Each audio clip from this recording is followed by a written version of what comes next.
Welcome back, everybody. All right, so I'm just going to go ahead and I'm going to actually get rid of this second paragraph tag right here. It's pretty simple. And I'll just go ahead and get rid of that too here. So, and we'll test everything, and everything still works. Okay, now in this tutorial, what I'm going to do is I'm going to talk to you about something called variables. Now, I've told you that the function is like a box of code, and that box of code will do something. But if you could imagine a box of code with a whole bunch of other boxes that hold certain values, okay? And these values don't necessarily run code. All they do is they're like numbers and names or something like that, okay? Now, variables are really important, and they're like a box of information, really. So you have the function, which is a box that does something, and the variable is the box of information, okay? And variables are super important because they can, again, be names, they can be numbers, they can be a whole bunch of different types of data, essentially what it is, right? So the first thing we're going to do, in order to actually call a variable, all we need to do is type in var, okay?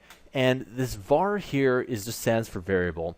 And JavaScript's actually unique in that you don't have to specify the type of variable. So there's different kinds of variables. There's something called a Boolean variable, which is true or false. There's a integer variable, which is numbers, and there's string variables, which is characters. So if you wanted to make a string variable, for example, it would be like my name. You can say your name, anybody's name, but what you couldn't do is you couldn't put a name inside an integer variable or an int variable because integers are only numbers. There's no characters allowed. And you couldn't put a number inside a Boolean variable because a Boolean's only true or false. Now, all we have to do in JavaScript is call the name. So we can type in variable name just like this, and there we go. So now we have a variable. That's all it is. And we can have hundreds of these variables. In fact, if you're making games or apps, you generally have a lot of variables with your program here. And that's one thing when you're learning about programming, you see examples with 2, 3, 4, and maybe on the outside chance 10 variables. But when you're actually developing, you actually use quite a bit. And especially when you're releasing, because you really have to add in a bunch of data for pretty much a lot of things that happen within a program. So we have a variable name just like that. So what we can do is we can go to, let's type this in, variable number, okay? And we'll type this again, we'll call this variable name. And you see I'm putting semicolons at the end of this, and there we go. So the thing is that these variables are the same thing right now. They're just variables, they're just boxes, okay? We'll assign colors to these boxes, okay? So these are both a blank cardboard colored box, okay? But as soon as we do this, and it's called initializing variables, we type in equals 0, okay? Now, what we've done is we've changed this variable from being a string variable or just a blank variable to an integer variable. Now, again, JavaScript, since it doesn't really distinguish between strings and ints like other languages do, we can actually mash these together. But for the most part, to avoid errors, you want to think of variable number as always going to be a number. It's never going to be a string. And in fact, it's much better if you think of it this way because it will cause a lot of hardships down the road. Now let's go into variable name here. So what we need to do is we need to put in 2 quotes like this, and we're going to type in your name. There we go. Pretty simple, right? Okay. Now, let's just do something cool here.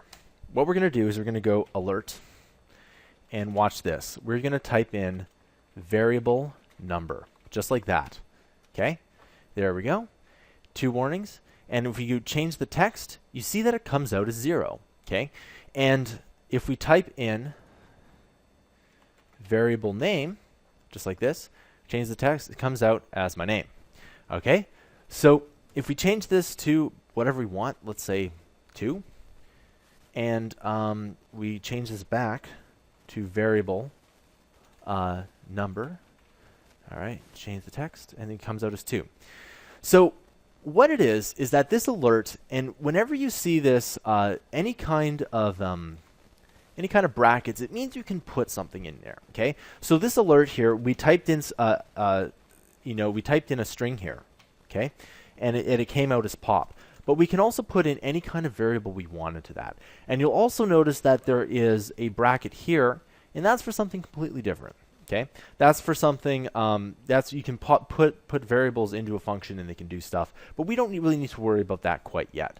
What I do want to show you is that you can actually go and put in variables wherever you want here. Now, watch this. If we want to change the text to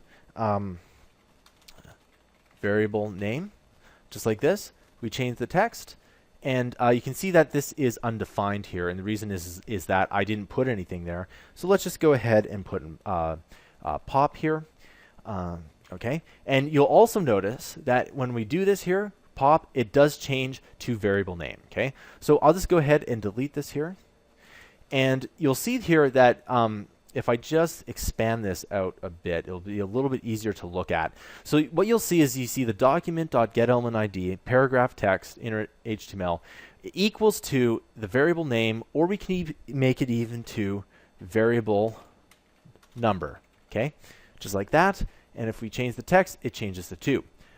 Okay, and so that's essentially how you use variables. Again, variables are really important because they can take in anything. For example, if you're making a calculator app, you can take in the variable that was typed in and then add it to something, which I'll show you in the next tutorial. I'll see you guys next time.